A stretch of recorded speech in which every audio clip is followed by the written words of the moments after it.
Assalamualaikum warahmatullahi wabarakatuh. Perkenalkan, nama saya Edi Saputro dari kelas PGMI 5B.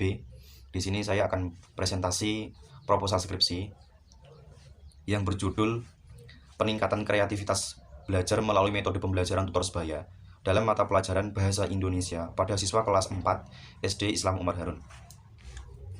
Langsung saja pada bab pertama, yaitu pendahuluan. Masuk di latar belakang. Guru memiliki peran penting dalam pendidikan di sekolah, baik itu dalam proses mengajar ataupun sebagai pendidik. Untuk dapat melaksanakan tugasnya dengan baik, seorang guru hendaknya memahami segala aspek pribadi siswa seperti mengenal dan memahami karakter siswa, tingkat perkembangan, motivasi, kecakapan, dan kesehatan, serta masalah pada diri siswa. Selain itu, guru juga bertanggung jawab dalam menerapkan pembelajaran sampai peserta didik menguasai materi pembelajaran secara tuntas.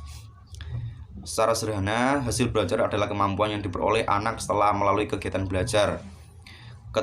Ketuntasan belajar yakni pencapaian taraf penguasaan minimal yang ditetapkan secara perorangan. Menuntut siswa untuk paham cara membedakan kalimat baku dan tidak baku, tetapi juga paham dalam narasi. Menuntut siswa untuk paham cara menulis kalimat baku dan tidak baku, tetapi juga paham dalam narasi. Mengingat bahwa siswa adalah unsur pokok dalam pengajaran yang pada akhirnya dapat mengubah tingkat lakunya sesuai dengan yang diharapkan, guru juga harus mempersiapkan tutor-tutor agar pembelajaran berjalan optimal. Yang kedua, rumusan masalah. Berdasarkan latar belakang masalah yang telah diuraikan tadi, maka rumusan masalah penelitian ini adalah: adakah pengaruh kreativitas belajar melalui metode pembelajaran tutor sebaya dalam mata pelajaran Bahasa Indonesia pada siswa kelas 4 SD Islam Umar Harun? Yang ketiga, tujuan penelitian. Dari permasalahan yang telah dirumuskan, maka penelitian ini bertujuan untuk mengetahui pengaruh peningkatan kreativitas belajar melalui metode pembelajaran tutor sebaya dalam mata pelajaran Bahasa Indonesia pada siswa kelas 4 SD Islam Harun. Yang keempat, manfaat penelitian bagi siswa. Yang pertama, dapat meningkatkan rasa tanggung jawab bagi guru sebagai motivasi untuk meningkatkan kemampuan guru dalam melakukan pembelajaran. Yang ketiga, bagi peneliti, dapat menambah pengalaman secara langsung bagaimana penanganan yang efektif. Yang keempat, bagi peneliti lainnya, dapat digunakan sebagai bahan dasar dan pertimbangan pengembangan penelitian yang sejenisnya. Bab yang kedua, kajian pustaka dan landasan teoritis. Yang pertama, kajian pustaka. Penelitian mengenai penerapan metode tutorial sebaya atau tentang belajar berbahasa Indonesia sudah banyak dilakukan. Ada yang berbentuk skripsi dan jurnal. Penelitian tersebut diantaranya penelitian yang dilakukan oleh Denny pada 2009 dan Arum pada tahun 2010. Nah, penelitian yang dilakukan oleh Denny pada tahun 2009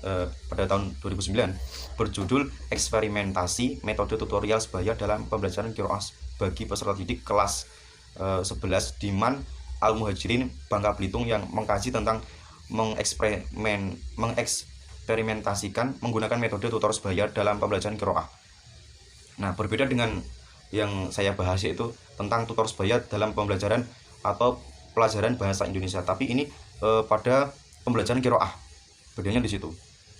Kemudian penelitian yang dilakukan oleh Arum pada tahun 2010 berjudul Kendala Pemanfaatan Program Alih Aksara Latin ke Aksara Jawa atau disingkat PALAWA dalam pembelajaran menulis huruf Jawa pada peserta didik SMP. Nah, ini kan membahas tentang aksara Latin ke aksara Jawa. Berbeda dengan skripsi yang saya bahas, proposal skripsi yang saya bahas, yaitu tutorial sebaya dalam pembelajaran bahasa Indonesia. Seperti itu. Kemudian yang kedua, landasan teoritis. Landasan teoritis digunakan sebagai landasan dalam penelitian. Teori-teori yang terdapat pada landasan teoritis digunakan untuk landasan kerja dalam penelitian. Yang pertama, pengertian kreativitas. Menurut Clark Moutaski menjelaskan bahwa kreativitas adalah pengalaman mengekspresikan dan mengaktualisasikan identitas individu dalam bentuk terpadu dalam hubungan diri sendiri dengan alam dan dengan orang lain. Utami Munandar menyatakan bahwa kreativitas adalah suatu kemampuan untuk mencerminkan kelancaran dan keluasan. Kemudian untuk kreativitas sendiri itu adalah kemampuan seseorang untuk menciptakan ide atau gagasan. Maksudnya gagasan baru berupa sesuatu yang belum pernah ada atau sesuatu yang sudah pernah ada, seperti itu. Kemudian masuk yang kedua, metode pembelajaran. Metode itu sendiri adalah cara yang digunakan untuk mengimplementasikan rencana yang sudah disusun dalam kegiatan nyata agar tujuan yang telah disusun tercapai secara optimal, seperti itu. Metode pembelajaran adalah cara-cara menyajikan bahan pelajaran kepada peserta didik untuk tercapainya tujuan yang telah ditetapkan. Kemudian yang ketiga, pembelajaran tutor sebaya. Metode tutorial ini diberikan dengan bantuan tutor.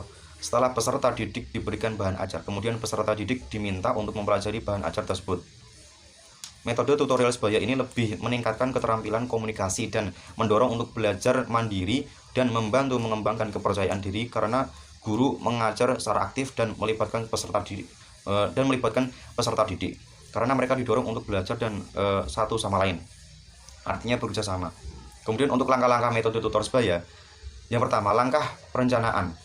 Guru mempelajari bahan ajar dengan sesama dan mengidentifikasi bagian-bagian yang sulit dari isi bahan ajar, kemudian menyusun strategi untuk membantu peserta didik menghadapi kesulitan agar bisa mempelajari bagian yang sulit. Yang kedua, langkah persiapan. Guru menyiapkan bahan ajar tambahan seperti variasi, contoh-contoh penyelesaian soal atau LKS. Yang ketiga, langkah pelaksanaan. Guru mengidentifikasi peserta didik yang menghadapi kesulitan dalam memahami bahan ajar yang diberikan dan sulit dipahami dan melaksanakan tutorial dan dengan menggunakan bahan dan langkah-langkah yang telah disiapkan. Yang keempat, langkah evaluasi. Guru melakukan tanya jawab untuk meyakinkan bahwa peserta didik tersebut telah mengatasi kesulitan belajarnya dan memahami materi yang sedang dipelajari dan memberikan tugas mandiri. Yang ketiga, fungsi metode tutor sebaya.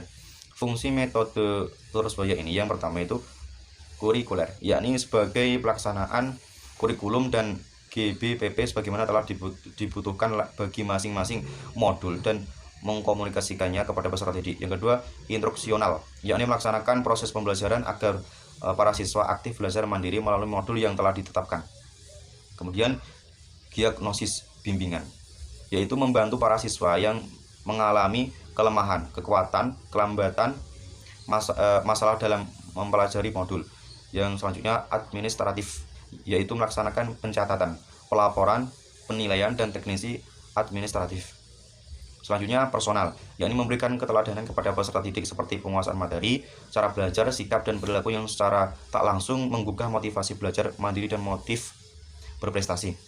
Kemudian tujuan metode tutor sebaya, yang pertama, untuk meningkatkan penguasaan pengetahuan para peserta didik dan melakukan usaha-usaha pengayaan materi yang relevan.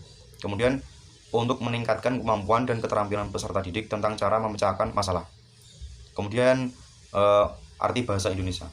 Bahasa Indonesia adalah alat komunikasi yang dipergunakan oleh masyarakat Indonesia untuk keperluan sehari-hari.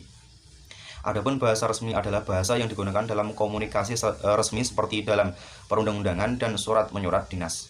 Kemudian yang pertama, alat ekspresi. Bahasa Indonesia adalah alat ekspresi diri pada awalnya.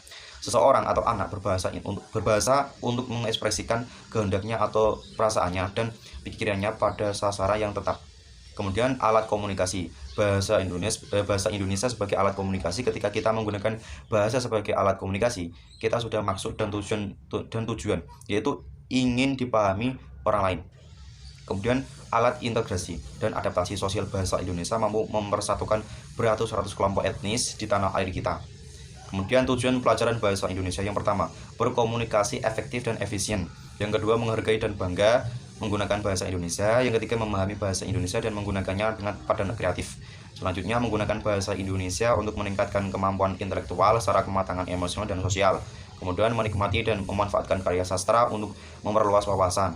Kemudian menghargai dan membanggakan sastra Indonesia sebagai khazanah budaya dan intelektual manusia Indonesia. Kuesioner atau angket terbuka atau tertutup, pedoman wawancara, foto, dan lain-lain. Menurut Nawawi dalam Mahfud pada tahun 2020, halaman 60, instrumen penelitian yang tepat dalam suatu penelitian akan memungkinkan dicapainya pemecahan masalah secara valid dan reliable, yang pada gilirannya akan memungkinkan generalisasi yang objektif. Instrumen penelitian yang digunakan untuk pengumpulan data dalam penelitian ini adalah kuesioner, di mana kuesioner yang diedarkan kepada responden sudah disediakan jawabannya, sehingga responden tinggal memilih dari alternatif jawaban yang sesuai dengan pendapat atau pilihannya. Demikian presentasi proposal skripsi yang saya suguhkan. Kurang lebihnya saya mohon maaf. Terima kasih. Wassalamualaikum warahmatullahi wabarakatuh.